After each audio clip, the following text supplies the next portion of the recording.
How do you think he's going to deal with ex-President Trump? How's he going to deal with the extraordinary calls for cases to be open, for trials to proceed, for us to litigate, so many calls of illegality all the way through, and at the same time, you have, Biden reaching out and saying, I want Trump supporters to be part of the same country, and we all have to come together. I think that, to begin with, when it comes to Trump himself, Biden's approach is becoming visible to us now. If you look at the way he has contended with Trump in this strange interregnum of kind of refusing the reality of the results of the election, his approach has been what I would describe as kind of pitying disregard, in effect saying it's embarrassing, it's bizarre, my word, not his, but not allowing himself to get drawn into the invention of a dispute. Trump thrives on the creation of conflict, and for there to be a conflict, you have to participate in it. And the truth is, the law is on Biden's side, and that gives him the insulation of being able to say of Donald Trump, good luck to you.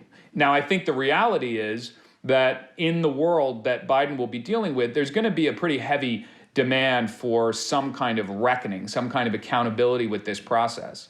But Biden has also made clear, and this is a deeply felt view, that if Biden allows himself to become personally involved in talking about prosecutions of former presidents or even members of the administration, that you're falling into precisely the kind of degrading indignity that was such a hallmark of the Trump years, in which you had a president talking about locking people up. Does that also mean personally staying away from considering a pardon?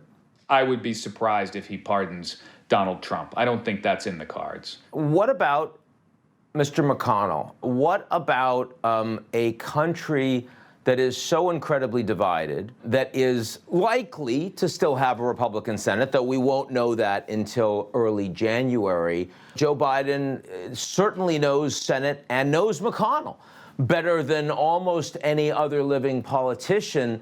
But, while Biden was vice president, these same cast of characters did everything possible to stop them from governing. Should our baseline expectation be it's the same thing? I think that should be our baseline expectation. Look, the GOP has indicated no interest in meeting Biden in some arena of cooperation. I mean, at the moment, they're participating in the fiction, by and large, that there is still a pathway for Donald Trump.